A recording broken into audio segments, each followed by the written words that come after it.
Hello. Hello, Mital. Can you hear me? Hello. Hello, sir. Hello, Mital. How are you? I'm fine, sir. Okay, sounds great. So, can you hear me properly? Yes, sir. Okay, that's great.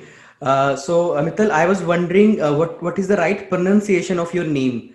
Am I pronouncing it right? Mital, or in what way I should pronounce it? Sir, I mean to say it's correct. Mittal. Mital. Yes, Okay, Mittal. okay. Okay, because I'll be naming it many times while talking to you. That's why it's better to ask what is the right pronunciation. Okay, Mithal, welcome to this expert talk, right? And before Yes. we go ahead with the questioning about IELTS, so firstly, give me a brief introduction about yourself. From where are you? What's your education? About your family members. So tell me about this first. Sir, my name is Mittal Patel. I'm from Rajkot, Gujarat Gujarat से हूँ मैं sir. Okay. और मैं married person हूँ और मेरा एक kid है. और मैंने अभी फिलहाल जॉब करंटली स्टार्ट की है और मैंने एमकॉम तक स्टडी किया हुआ है. और Okay. फिलहाल मैं आईएलटीएस की प्रिपरेशन कर रही हूँ. तो उसमें मुझे थोड़ी-सी दिक्कत आ रही है. मैंने ऑलरेडी क्लासेस जॉइन किए थे लास्ट ईयर बट मैं पूरी तरह से प्रिपरेशन नहीं कर पा रही हूँ और वहाँ पे भी जो classes I am not criticizing them but जो टीचिंग देनी चाहिए थी उस हिसाब से मैंने उन्होंने भी मुझे टीच नहीं किया है और मैंने भी लर्न नहीं किया है शायद. तो Okay. इसीलिए मुझे एलडब्ल्यूआरएस में चारों सेशन में प्रॉब्लम हो रही है. Listening Okay. में तो मैं 21 28 तक के जो स्कोर बना लेती हूँ पर that's not enough for me. I want Mhm. 7 bands. तो Overall seven band, and what is your individual yes. requirement in each module? चारों चार सेशन में मुझे प्रॉब्लम हो रही है सर. राइटिंग टास्क में तो मुझे ये भी नहीं पता कि वो जो ग्राफिक लेवल होता है वो कैसे, मतलब कि उसमें क्या करना होता है. Okay. चलिए चलिए ठीक है मित्तल. मैं ये पूछ रहा था कि आपकी रिक्वायरमेंट क्या है, हर एक मॉड्यूल में आपको कितना बैंड स्कोर करना है. ओवरऑल तो आपने 7 बताया, तो इंडिविजुअल में आपकी क्या रिक्वायरमेंट है? 6 7 ही है सर. 6 भी आएंगे तो भी ओके और 7 आएंगे तो भी ओके. मैं प्रिपरेशन तो 7 के लिए कर रही हूँ पर it's all depend on destiny and also you say about.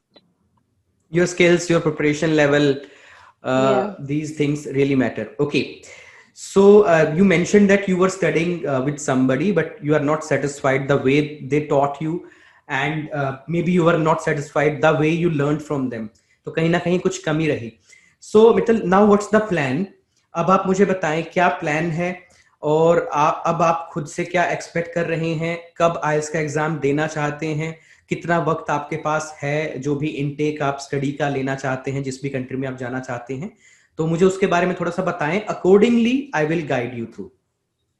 Okay sir. मैं फेब्रुआरी 24 में एग्जाम देना चाहती हूँ ओके. और मैं इटली के लिए प्रिपरेशन कर रही हूँ. मैं अब्रॉड के लिए स्टडी करना चाह रही हूँ तो 24 डेट मैंने ले रखी है. तो मेरे ओके. पास 2 मंथ ही है हम्म. प्रिपरेशन के लिए. और मुझे सब में 6 या 7 बैंड आएंगे तो that's enough for me. Okay okay Mittal. So you said you have already registered for February 24 academic exam date. So academic yes. आज 22 तारीख है, तो हमारे पास 2 महीने हैं, right? Yes right sir. Okay. So आप मॉक टेस्ट वगैरह देते रहे होंगे पहले भी, या अभी भी आप थोड़ी प्रैक्टिस करते होंगे. तो आपने बताया कि मेरा लिसनिंग में एज यू मेंशन कि 27 28 ठीक रहता है, राइट? 21 25 समथिंग 27 20 21 तो 25 यानी कई बार पहले साढ़े. आता था. हाँ हाँ हाँ. या कई बार 5.5 बैंड आता है, कई बार 6 बैंड आ जाता है. ओके. रीडिंग में क्या स्कोर रहता है मित्तल? 6 बैंड आते हैं. रीडिंग में भी 6, अराउंड 6 के करीब रीडिंग में आता है. 16 तक जाती हूँ, उसके अब नहीं जाती. Okay okay. हाँ. राइटिंग में? 16 स्कोर बनता है सर. राइटिंग की तो प्रैक्टिस की ही नहीं है सर. तो जो भी टीचर आपको पहले पढ़ा रहे थे उनसे आपने असेसमेंट कराई होगी मेरी राइटिंग किस बैंड स्कोर लेवल पे है, तो उन्होंने कुछ बताया था आपको कभी? नहीं सर, वो क्या होता था कि 1 आवर की कोचिंग होती थी और जब भी जाते थे तो मैडम क्या होता कि कोई ना कोई बात पे जोक वगैरह करती थी और 1 आवर हमारा ऐसे ही स्पेंड हो जाता था और हम फिर घर पे चले जाते थे। तो इस हिसाब से मैं कभी कभार वो क्या होता है कि क्लास पे भी नहीं जाती थी क्योंकि वो टाइम स्पेंड होता था, वेस्ट ओके। होता था आई थिंक। हम्म। और I already spend, I mean to say spoil my money and time too. Okay, no problem. तो आपने बताया रीडिंग में 16 क्वेश्चन ठीक हो जाते हैं, दैट्स हाँ लेस देन 5 बैंड। लिसनिंग में कई बार 5.5 आ जाते हैं, कई बार 6 आ जाते हैं। हाँ राइटिंग का सर। आपको पता ही नहीं है कि राइटिंग आपके किस लेवल पे है। और हाँ स्पीकिंग की अगर मैं बात करूं, I was trying to talk to you in English language but may be you are not that much comfortable, इसीलिए आप यस सर। हिंदी पे आ जाते हैं। तो yes sir. You have that hesitation in you. तो आप, हमारी बैंड्स को रिक्वायरमेंट है 7 और अभी ये हमारा लेवल है, ठीक है। हम्म। तो अभी सारा दिन में वर्किंग आवर्स वगैरह क्या रहते हैं, कितना टाइम है आपके पास जो आप स्टडी को डिवोट कर सकते हैं? सर मैं फिलहाल तो अर्ली मॉर्निंग पे अपनी प्रैक्टिस करती हूँ और शाम को करती हूँ। इन बिटवीन तो I am a married person, तो मुझे ओके। घर का काम भी रहता है और हम्म। साथ में मैं जॉब भी करती हूँ। वर्किंग पर्सन, वर्किंग वुमेन हूँ, तो मुझे वो भी 10 to 5 o'clock उसमें भी स्पेंड करना पड़ता है। 10 to 5 आपके वर्किंग आवर्स हैं। हाँ तो इसमें से मित्तल आप कितना टाइम अपनी पढ़ाई के लिए निकाल सकते हो? मुझे ऐसे बताएं कि सर मैं 2 घंटे अपनी पढ़ाई के लिए निकाल सकती हूँ, या 3 घंटे निकाल सकती हूँ, या 4 घंटे निकाल सकती हूँ। मुझे उसके हिसाब से कुछ बताएं आप। 4 से 5 घंटे तो सर मैं निकाल ही सकती हूँ। ओके। फिर तो देखो बहुत बढ़िया है। इतना हेक्टिक स्केड्यूल होने के बाद, घर की जिम्मेदारियां होने के बाद भी अगर आप कह रहे हैं कि 4 to 5 आवर्स आप दे सकते हैं अपनी पढ़ाई को, तो अ, अ, हो सकता है ये टारगेट अचीव किया जा सकता है 2 महीने के अंदर। तो अब मैं थोड़ा सा आपको बता रहा हूँ मित्तल कि क्या ये जो 7 बैंड का जो टारगेट है और जो ये आइल्स एग्जाम है, इसके लिए सही स्ट्रेटेजी क्या होनी चाहिए। हालांकि इस पे मैंने वीडियोस भी बनाए हैं, पूरे कंप्लीट वीडियोस, मैं उनके लिंक भी आपके साथ शेयर कर दूंगा। लेकिन मैं थोड़ा सा, अब बात हमारी चलने लगी है तो थोड़ा आइडिया देता हूँ। मित्तल, हम लोग इंडिया में, आप जैसे गुजरात में हैं, गुजराती मीडियम में पढ़े होंगे, मतलब इंग्लिश मीडियम में, हाँ लेकिन सर। गुजराती भाषा ज्यादा आपके अगल बगल में रही होगी, हाँ। इसलिए हम अपनी नेटिव लैंग्वेज में ही कंफर्टेबल होते हैं। इंग्लिश को एज अ लैंग्वेज कभी सीख ही नहीं पाए। So that is the hmm. Main concern. और ये जो आइल्स का एग्जाम है मित्तल, आइल्स का exam listening, speaking, reading, writing को चेक करता है, असेस करता है, और उसमें असेस करने के बाद एक एक एक लेवल बता देता है कि आपकी इंग्लिश इस लेवल पे है, आपकी स्किल इस लेवल पे है। हम्म। हमें अभी ठीक से इंग्लिश को बोलना नहीं आता, यानी कि हम ठीक से सेंटेंस फॉर्मेशन नहीं कर सकते, सही वोकैबुलरी यूज नहीं कर सकते। हमारी लाइफ में रीडिंग नहीं है, हम नॉर्मली कुछ भी इंग्लिश में रीड नहीं करते बहुत ज्यादा। हम नॉर्मली इंग्लिश में कुछ भी नहीं लिखते, नॉर्मल सी चीजें भी नहीं लिखते। और इंग्लिश के गाने या इंग्लिश की फिल्में, ऐसा कुछ नहीं है। अगर इंग्लिश फिल्म देखनी भी होती है तो हिंदी डब्ड देखते हैं हम, राइट। तो यस। ये तो है हमारा लाइफस्टाइल जिसमें इंग्लिश कहीं नहीं है।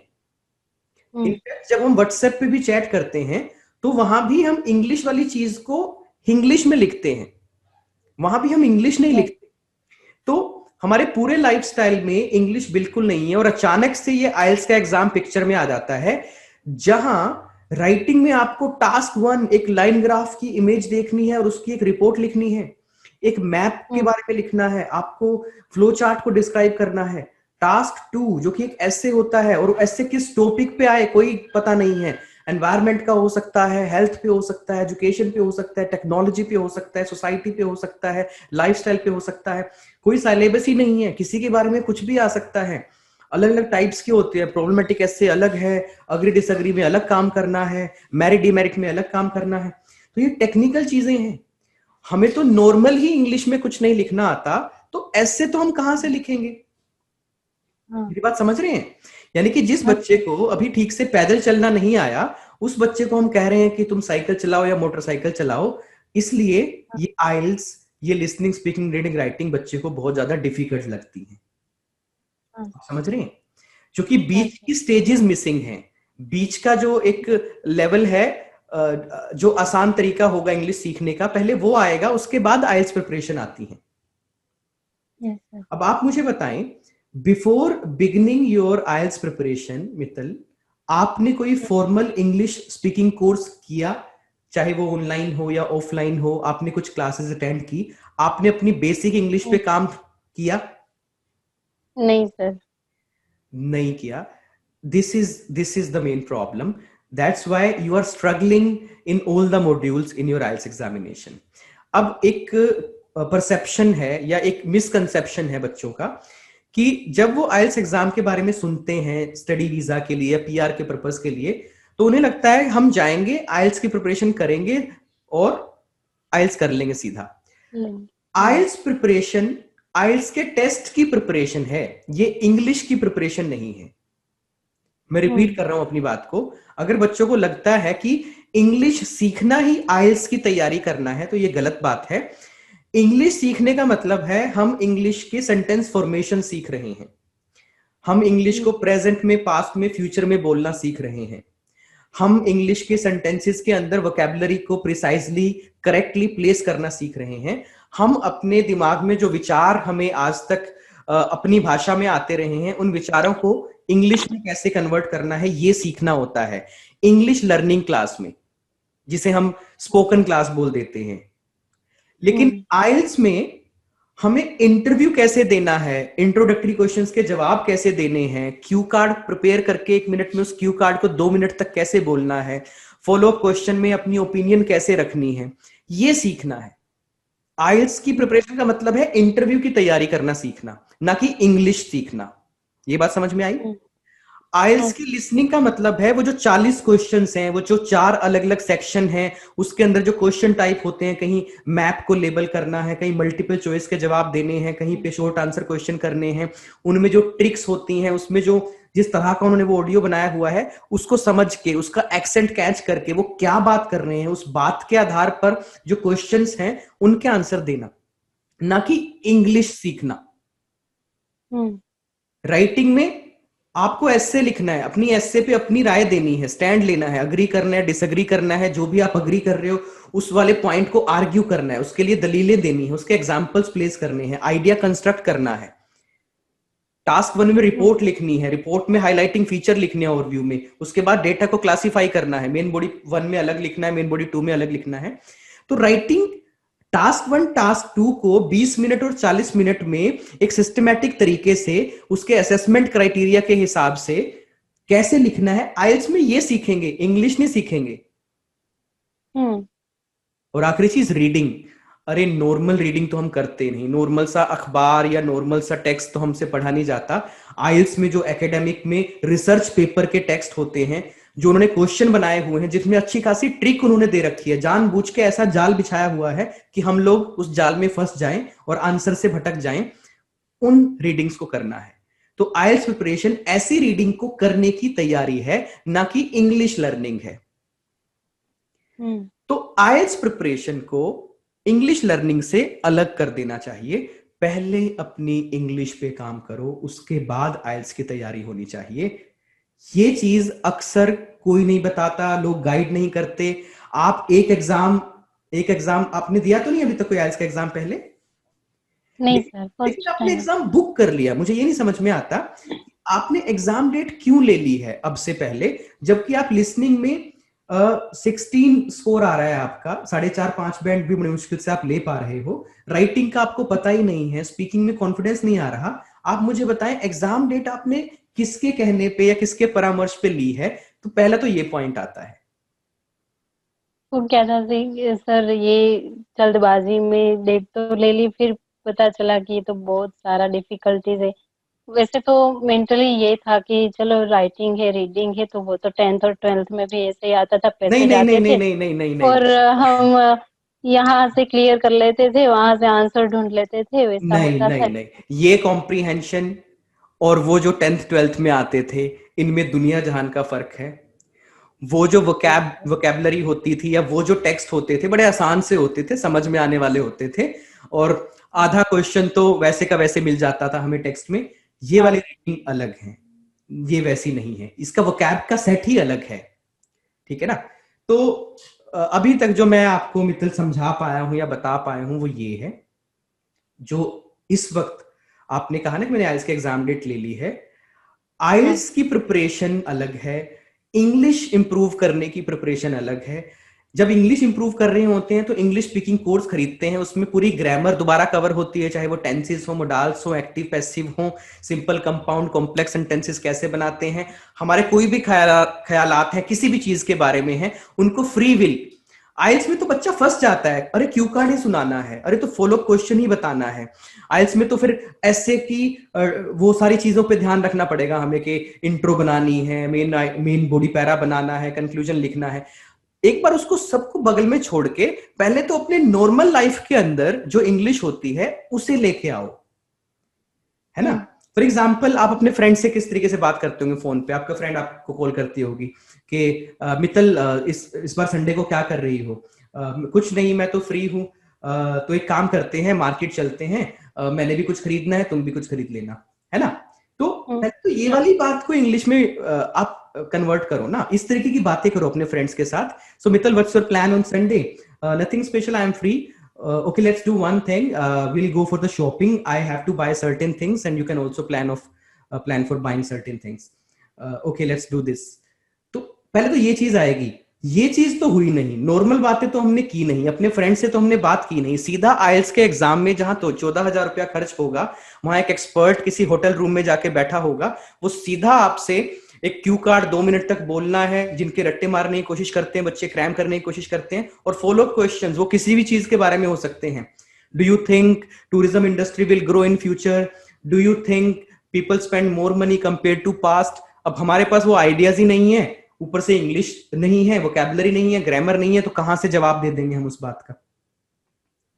तो पहले आसान चीज में कंफर्टेबल होना पड़ेगा, आसान चीज से अपना कॉन्फिडेंस गेन करना पड़ेगा, आसान ऑडियो सुनने पड़ेंगे पहले, आसान रीडिंग्स करनी पड़ेगी, थोड़ा वोकैबुलरी के बेस को इंप्रूव करना पड़ेगा, आसान सी राइटिंग, बिना बिना ये देखे कि उसका कोहेरेंस कोहेजन कैसा है या उसमें पैराग्राफिंग कैसी है, कुछ भी लिखो, फिलहाल कुछ भी बोलो, पहले तो वैसी इंग्लिश सीखनी पड़ेगी। टेक्निकलिटीज, जो आइल्स की टेक्निकलिटीज हैं, वो फिर बाद में सीखनी है जब आइल्स प्रिपरेशन शुरू होती है। My point? Yes sir. चलो, मैं आपको ना मित्तल 5 सेंटेंस बोलता हूं, 5 सेंटेंस, आप उसे इंग्लिश में ट्रांसलेट कीजिएगा। ठीक है सर। ठीक है। मैं बचपन में अपने माता पिता को काफी तंग किया करती थी। I am bothering my parents in my childhood. बिल्कुल गलत है ये। Oh my God. देखो, ये पास्ट की बात थी, बचपन की बात थी, पास्ट की, और आप कह रहे हो आई एम, आप एम लगा रहे हो।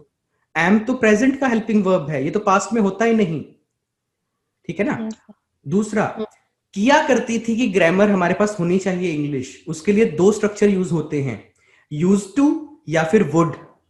और तंग करना के लिए हालांकि बोदर भी होता है, लेकिन अनोए इससे भी बेटर वर्ड है, अनोए। तो यहां पे सेंटेंस बनेगा, I use to annoy my parents in my childhood, या फिर I would annoy my parents in my childhood. लेकिन आपने तो टेंस का ही ध्यान नहीं रखा, टाइमिंग का ही ध्यान नहीं रखा, तो आप रिकॉग्नाइज ही नहीं कर पाए कि ये सेंटेंस पास्ट का है, और आपने इसमें एम बोला। तो देखो, ये एक सेंटेंस, इसलिए मैंने पूछा था, मुझे पता है ना कि प्रॉब्लम कहां है। प्रॉब्लम तो आपकी इंग्लिश में है, आइल्स में प्रॉब्लम नहीं है, प्रॉब्लम में है। चलो एक सेंटेंस और पूछता हूं। आज बारिश होने की काफी ज्यादा संभावना है।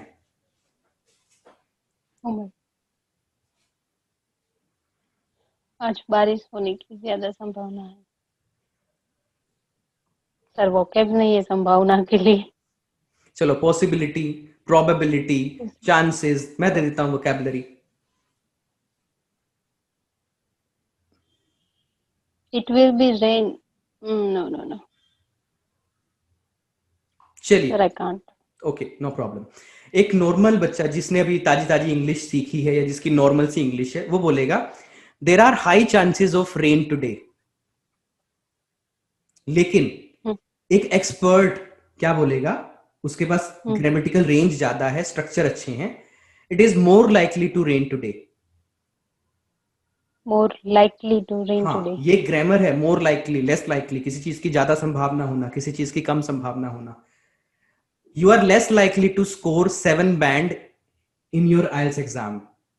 आपकी कम Hmm. संभावना है आइल्स में 7 बैंड लेने की, because your basic English is not up to the mark. Yes, sir. If you work hard, if you improve your level, then your chances of getting high band score will be high. You are more likely to score 7 band. तो ये देखो grammar है. ऐसी grammar आइल्स में नहीं सीखनी, ये spoken में सीखो पहले. पहली बात तो ऐसी ग्रामर तो बाद की बात है, आप तो उसको नॉर्मली भी ट्रांसलेट नहीं कर पाए. Yes. आप समझ रहे हैं? तो अभी आइल्स की बात तो एग्जिस्ट ही नहीं करती Mittal. And this is the ठीक है. Problem with most students. इसी वजह से 1 2 3 3 एग्जाम बच्चों को देने पड़ते हैं. सही गाइडेंस कोई नहीं देता. गलत क्लास में बैठे होते हैं जहां पे हमें बैठना ही नहीं चाहिए. हमें उससे पीछे की क्लास में बैठना चाहिए, उस पर टाइम लगाना चाहिए. अच्छा, इंग्लिश किताबों में नहीं है, इंग्लिश हमारे चारों तरफ है. कोई टीचर आपको पढ़ाएगा और कहेगा बस ये किताब पढ़ लो उससे इंग्लिश आ जाएगी, नहीं. English listening, speaking, reading, writing से आएगी. अपनी जिंदगी में कानों को इंग्लिश सुनवानी पड़ेगी, आंखों को इंग्लिश पढ़वानी पड़ेगी, जुबान से इंग्लिश बुलवानी पड़ेगी, हाथों को इंग्लिश लिखवानी पड़ेगी. आप मुझे बताओ, आपने गुजराती किसी इंस्टीट्यूट में सीखी है क्या जाके? नहीं सर. नहीं सीखी ना. लेकिन नहीं सर. गुजराती की लिसनिंग, गुजराती में रीडिंग, गुजराती में राइटिंग, गुजराती में स्पीकिंग में क्या आपको कोई प्रॉब्लम है? नहीं सर, कोई दिक्कत क्या नहीं है. आपको गुजराती की सारी ग्रामर आती है? सारी ग्रामर तो नहीं आती, पर क्या आपने तो गुजराती की वोकैबुलरी का कोई कलेक्शन किया था? नहीं सर. उसके बाद भी आप गुजराती में एक्सपर्ट हो. तो जिस तरह से हमें, आपको गुजराती, या मुझे हरियाणवी, मैं हरियाणा से बिलोंग करता हूं, या हमें हिंदी आती है, कैसे आती है? अपने माहौल से. हम बहुत सारी हिंदी सुनते हैं, बहुत सारी हिंदी पढ़ रहे होते हैं, बहुत सारी हिंदी बोल रहे होते हैं, बहुत सारी हिंदी हमारे चारों तरफ चल रही होती है. हिंदी फिल्में, हिंदी गाने, हिंदी सीरियल्स, हिंदी, हमारे मामा, चाचा, ताऊ, फूफा, हमारे अगल बगल में सारी हिंदी चल रही होती है. तो वो लैंग्वेज बिना किसी फॉर्मल ट्रेनिंग के हमें आ जाती है. इंग्लिश भी वैसे ही आएगी. वो अलग बात है कि चलो उसके लिए हमारे पास 15 20 25 साल नहीं है, लेकिन 2 3 महीने ऐसा एनवायरनमेंट अपने लिए क्रिएट करो कि अपनी इनपुट चेंज कर दो. पंजाबी गानों की जगह इंग्लिश गाने सुन लो. पंजाबी फिल्मों की जगह इंग्लिश फिल्में देखना शुरू करो, जो आसान है, जो इंडियंस की इंग्लिश फिल्में हैं, पहले वो देखो. अंग्रेजों की इंग्लिश फिल्में मत देखो, ठीक है ना? जहां हम कुछ हिंदी लिखते हैं वहां थोड़ा इंग्लिश लिखने की कोशिश करो. जहां हम हिंदी में कुछ पढ़ते हैं, इंग्लिश पढ़ने की कोशिश करो. इंग्लिश के आर्टिकल आसान वाले, अभी मुश्किल वाले नहीं. आइल्स की रीडिंग नहीं, वो अच्छी खासी मुश्किल होती है. अंग्रेजों की राइटिंग होती है, वो आसान से किसी इंडियन राइटर के, मेरे जैसे किसी बंदे के लिखे हुए आर्टिकल्स, जिसमें चीजें सही से समझ में आए. तो वो चीज 2 3 महीने वो चीज होती है, वो चीज होनी थी. आप मुझे इतने लेबोरियस लग रहे हो कि इतनी मेहनत तो आप कर ही सकते हो, तो आसानी से आप अपने बेस को मजबूत कर पाते, और अपने स्पोकन में ही आप आइल्स के पॉइंट ऑफ व्यू से 5.5 और 6 बैंड पे आ जाते, अपनी स्पोकन क्लास में ही या अपनी बेसिक इंग्लिश में ही. और जब आइल्स में आते, वहां से 2 या 3 महीने की एक प्रिपरेशन लगती है, जिसमें रीडिंग्स होती हैं बहुत सारी, लिसनिंग करनी है, टेक्निकलिटीज सीखनी है, टाइम मैनेजमेंट ऑब्जर्व करना है, राइटिंग में इंट्रोडक्शन को कैसे लिखना है, background statement, topic prompt, rephrase, thesis statement, फिर मेन बॉडी पैरा कैसे लिखना है, पहली लाइन टॉपिक सेंटेंस, दूसरी लाइन मेन आइडिया, तीसरी लाइन सपोर्टिंग आइडिया, चौथी लाइन एग्जाम्पल जो मेन आइडिया को कंसोलिडेट करे. तो वो टेक्निकलिटी सीखनी है फिर आइल्स में, उसमें लगता है 2 3 महीना. लेकिन पीछे की सारी चीजें किए बगैर अगर आइल्स की सीधी चीजें आप करने लगोगे, आपका तो मोराल डाउन होगा ही होगा. टीचर भी स्ट्रगल करेगा, टीचर को भी लगेगा कि क्या क्या गलतियां निकालनी, सब कुछ तो गलत लिखा जा रहा है. बिना वोकैबुलरी के रीडिंग में कुछ समझ में नहीं आएगा, कीवर्ड मैचिंग नहीं होगी, खुद भी स्ट्रगल करोगे, टीचर भी स्ट्रगल करेगा. सही है सर. सो ये है मेन बात. अब बात कहां पे आ गई? अब बात आ गई, आपको ये लग रहा है कि ओहो ये तो आइल्स की एग्जाम डेट तो गलत ले ली. Yes sir, definitely. ठीक है, चलिए, ये तो मैंने आपको एक ईमानदार सा अपना पॉइंट ऑफ व्यू बताया है कि अक्सर क्या गलती होती है, और आपने भी गलती वही की है. अब इस बारे में चर्चा करते हैं कि अब यहां से क्या किया जा सकता है. तो इसका इसका देखो, अब आइल्स के एग्जाम डेट आप ले चुके हो, 14,000 रुपए की पेमेंट आप कर चुके हो, यहाँ हम्म। से बैकआउट तो कर नहीं सकते, वरना वो 14,000 रुपीज तो खराब जाएंगे। यहाँ से कोशिश ही हम्म। करेंगे कि वो जो 24 फरवरी का एग्जाम हो उसमें 6+ बैंड हम पहुंचे, और उतना बैंड आ हम्म। जाए जिसपे फाइलिंग की जा सके या एग्जाम दोबारा ना देना पड़े। वो अलग बात है कि अगर किसी वजह से कोई कमी रही तो फिर इंप्रूव करने की कोशिश भी करेंगे, लेकिन 2 महीने भी अच्छे खासे होते हैं, कोशिश की जा सकती है कि ये सारी चीजें की जाएं। ठीक है, ठीक है। तो इसमें मैं आपको रेकमेंड करूंगा, मैंने मैं आपको एक बात बताता हूं, मेरे पास भी आइल्स में कई बार ऐसे स्टूडेंट धक्के से एनरोलमेंट कर लेते थे कि जिनकी इंग्लिश अच्छी नहीं होती थी। हाँ। मेरे लिहाज से मैं थोड़ा सा जज करता हूं हर बच्चे को आइल्स में बिठाने से पहले, लेकिन कुछ बच्चे कहते थे हमने स्पोकन किया हुआ है, हमें अब सीधा आइल्स करना है, लेकिन वो आ तो जाते थे आइल्स में, लेकिन मैं कन्विंस हम्म। नहीं होता था उनके लेवल से। तो या तो वो बच्चा बेसिक पे है, हमारा 3 महीने का कोर्स हम उसको दे सकते हैं, लेकिन ऐसा भी नहीं कि वो बिल्कुल बेसिक पे है, वो थोड़ा बेसिक जानता है लेकिन बहुत अच्छे से अभी परफेक्ट नहीं हुआ। उस तरह के बच्चे के लिए मैंने एक कोर्स बनाया था जिसका नाम है English rewind. Okay. English rewind का क्या मकसद था, हमारा जो 3 महीने का स्पोकन कोर्स है जो हम ऑफलाइन ऑनलाइन बच्चे को कराते हैं, 3 महीने का यानी तकरीबन 70-80 डेज का लेक्चर्स का वो कोर्स है। वो जो मैंने इंग्लिश रिवाइंड का कोर्स बनाया उसमें से निचोड़ निकाल लिया और उसको 15 से 20 दिन का बनाया मैंने, उसको निचोड़ के। ठीक है ना, उस मेन मेन चीज हम्म। उठा ली, उसमें से सबसे काम की चीजें उठा ली, सबसे काम के स्ट्रक्चर्स उठा लिए जो बच्चे के स्किल्स को ब्रश अप करे। राइट, हम्म। तो एक वो इंग्लिश रिवाइंड का कोर्स है, आई वुड रेकमेंड यू कि वो इंग्लिश रिवाइंड की कुछ वीडियोस हैं वो हमारे यूट्यूब चैनल पे भी हैं, और एक सिस्टमैटिक वे में एक प्लेलिस्ट में, और हमारी मोबाइल एप्लीकेशन पे भी हैं। आप उसको पैरेलल चलाएं, उसको ये लगा लो कि रोज का 1 घंटा आपने उसको देना है, 1 आवर। सो पैरेलली उससे आपकी ये ग्रामर जो मैंने कहा ना कि ज्यादा संभावना, मोर लाइकली टू, किया करता था, यूज टू, करना चाहता हूं, वांट टू, करना चाहता था, वांटेड टू, ठीक है ना, ये हम्म। करना बहुत जरूरी है, it is mandatory to do, ऐसा करना सही रहेगा, it will be right to do, इस तरह के बहुत सारे स्ट्रक्चर्स। जो टेंसेस भी होते हैं, मैं करता हूं, आई डू, मैं कर रहा हूं, आई एम डूइंग, मैंने कर लिया, आई हैव डन, मैं करूंगा, आई विल डू, मैं कर सकता हूं, आई कैन डू, मैं नहीं कर पाया, कुड नॉट डू, तुम कर सकते थे, यू कुड हैव डन, तुम्हें नहीं करना चाहिए था, शुड नॉट हैव डन, तुम्हें जरूर करना चाहिए, यू मस्ट डू। ये सब स्ट्रक्चर्स हैं उसके अंदर बड़े सिस्टमैटिक वे में, और मैंने एक्सप्लेन भी किए हुए वो सारे स्ट्रक्चर्स। तो वो पैरेलली आप करो, 1 घंटा आप उस पर लगा सकते हो, और साथ में आईएलटीएस की जो प्रिपरेशन है वो करनी पड़ेगी, क्योंकि अगर उसको होल्ड पे रखा तो फरवरी वाला जो एग्जाम है उसकी तैयारी नहीं हो पाएगी। इनफ उस वक्त तक इतनी लिसनिंग आपने कर लेनी है, इतनी वोकेबलरी आपने कलेक्ट कर लेनी है, इतने राइटिंग टास्क 1 टास्क 2 आपने लिख लेने हैं, तो वो भी जरूरी है। तो ये टाइम अगर आप दोगे, आपने कहा 5 घंटे में पढ़ सकती हूँ, 1 घंटा आप इस इंग्लिश डिवाइड के कोर्स पे देना है, और बाकी के 4 घंटे थोड़ा थोड़ा time listening, reading, speaking, writing और वोकेबलरी, जो सबसे मेन है सीवीजी। ये 3 चीजें बोलता हूं, content, vocab, grammar. Content, vocab, grammar, वक्त के साथ अपनी नॉलेज बढ़ाओ, वो बहुत जरूरी है। वोकेबलरी, उसके बगैर कुछ नहीं है, बिना वोकेबलरी के इंग्लिश फॉर्मेशन हो ही नहीं सकती। और ग्रामर, वोकेबलरी का भी क्या करोगे जब उसको किसी सेंटेंस में प्लेस ही नहीं कर पाओगे। हम्म। ये चीजें इस तरीके से होंगी आपकी। और जैसे कि 2 महीना है हमारा जो आइल्स का ऑनलाइन कोर्स है, 3 महीने का, 2 महीने का, 1 महीने का, उसमें 3 प्लान हमने रखे हुए हैं। तो 2 महीने वाले प्लान को आप सब्सक्राइब कर सकते हो, क्योंकि हमारे पास है ही 2 महीने। और उसके साथ ये इंग्लिश रिवाइंड मतलब कॉम्प्लीमेंट्री है, उसकी अलग से कोई फीस नहीं है, वो उसके बारे में आप रजिस्टर से डिस्कशन कर सकते हो। ये बात समझ में आई मित्तल आपको? Sorry sir. आवाज आ रही है मित्तल आपको? हाँ हाँ हाँ, अब आ रही है सर। हाँ हाँ, तो मैं जो बता रहा था वो समझ में आया मित्तल? सर सॉरी, रिपीट कीजिए क्योंकि वो चला गया था नेटवर्क। मैं यही कह रहा था कि 2 महीने का आप हमारा आईएलटीएस का जो ऑनलाइन प्रोग्राम है वो सब्सक्राइब कर सकते हैं, उसके साथ ये इंग्लिश रिवाइंड कॉम्प्लीमेंट्री है, वो उसके साथ ही आपको मिल जाएगा। राइट, और अच्छा। जो हमारी मेन मेन क्लासेस हैं उसमें रात का हमने एक टाइमिंग रखा हुआ है, जूम सेशन, जिसमें आप टीचर के साथ इंटरेक्ट करोगे।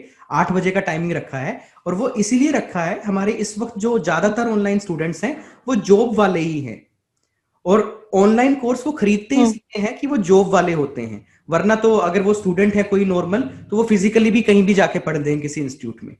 इसलिए हमने जो क्लास का टीचर इंटरेक्शन का टाइम रखा है वो 8 बजे का रखा है। बाकी जो राइटिंग असेसमेंट की टाइमिंग है वो टीचर के साथ डिस्कशन करके आप कोई भी रख सकते हैं जब भी आप फ्री होते हैं। जो स्पीकिंग के इंटरव्यूज की टाइमिंग है वो भी आप टीचर के साथ कोई भी रख सकते हैं। और मॉक टेस्ट होता है सैटरडे को। तो इस तरीके की एक सारी सेटिंग बन जाती है किस तरह से आपको डे वाइज प्लान फॉलो करना है हमारे ऑनलाइन कोर्स का। तो मित्तल, और कोई जो क्वेरी है आपके एंड से? नहीं सर, और कोई तो क्वेरी नहीं है। तो वो मैं कैसे ज्वाइन करूं, मतलब कि जूम एप्लीकेशन मुझे कैसे मिलेगा, और वो सारी कैसे चीजें ये मित्तल सब आप पेमेंट वगैरह? रजिस्टर से बात करो। उसमें एक सिस्टम है हमारा, जो भी प्लान आपने लेना है 1 मंथ 2 मंथ 3 मंथ, उसके बारे में रजिस्टर से बात करके जो भी फी सिस्टम है रजिस्टर आपको लिंक दे देंगे फी पेमेंट का। जैसे आपकी फीस आएगी वो आपका कोर्स एक्टिवेट करेंगे। जो मेरा खुद का बनाया हुआ पूरा कोर्स है 3 महीने का, डे वाइज प्लान आपके साथ शेयर करेंगे। सारा स्टडी मटेरियल जो पीडीएफ स्टडी मटेरियल है वो गूगल ड्राइव के जरिए आपके पास पहुंच जाएगा, जिससे आप डाउनलोड भी कर सकते हैं, जिसके आप प्रिंट भी निकलवा सकते हैं। और जितने वीडियोस हैं डे वाइज वो सारे हमारी मोबाइल एप्लीकेशन पे आप देख पाएंगे। और कभी भी आप उसको देख सकते हैं, रात को देखें, सुबह देखें, 1 बार देखें, 5 बार देखें, 10 बार देखें। वहां से आप नोट्स बनाएं और धीरे धीरे करके उसमें जो भी मैंने एक्सप्लेन किया हुआ है उसको आप सीख सकते हैं। और उनमें जो प्रॉब्लम होती है या रोज लिसनिंग रीडिंग करने में, राइटिंग करने में जो प्रॉब्लम होती है, जब जूम सेशन होता है, जो टीचर जूम सेशन आपका लेंगे उनके साथ वो प्रॉब्लम आप डिस्कस करेंगे। ठीक है सर। राइटिंग चेक करने का टाइम अलग है, वो 1-on-1 है, यानी कि एक अलग वक्त होगा जब आपकी राइटिंग्स चेक होंगी। ऐसे ही स्पीकिंग इंटरव्यू का टाइम भी अलग है, वो भी 1-on-1 है, यानी कि वो भी एक टीचर एक स्टूडेंट की स्पीकिंग लेगा, इंटरव्यू लेगा। लेकिन जो जूम सेशन है वो ग्रुप है, उसमें ये है कि 7-8 स्टूडेंट्स होते हैं एक बार में, जो आपके साथ ही आपकी तरह ही हैं। वो भी या तो जॉब्स में है, कोई पीआर के लिए कर रहा है, कोई जीटी के लिए कर रहा है, किसी की 7 की रिक्वायरमेंट है, किसी की 8 की रिक्वायरमेंट है। तो आप आपस में एक दूसरे के नंबर भी शेयर कर देते हैं हम कई बार, अगर बच्चे रिक्वेस्ट करते हैं, ताकि आप एक दूसरे के साथ कम्युनिकेट करके एक दूसरे की हेल्प कर पाए, इंग्लिश में बात कर पाए। तो सारी पॉसिबिलिटी क्रिएट हो जाती है। ठीक है सर। और इसमें मैं एक तो सलाह और दूंगा, हालांकि जब आप एनरोल करा लेंगे उसके बाद आपका मुझसे भी कम्युनिकेशन रेगुलर रहेगा। जितने भी हमारे स्टूडेंट्स हैं उनको, गरिमा मैम है हमारे जो आइल्स के हेड हैं, पढ़ा रहे हैं, सुषमा मैम है वो भी इंगेज रहते हैं, हीना मैम है वो भी इंटरव्यूज में हेल्प करते हैं, मैं खुद हूँ जो सारी चीजों को ड्राइव करता हूँ। कहीं पे कुछ भी प्रॉब्लम रहती है मैं खुद उसको पर्सनली लुक आफ्टर करता हूँ।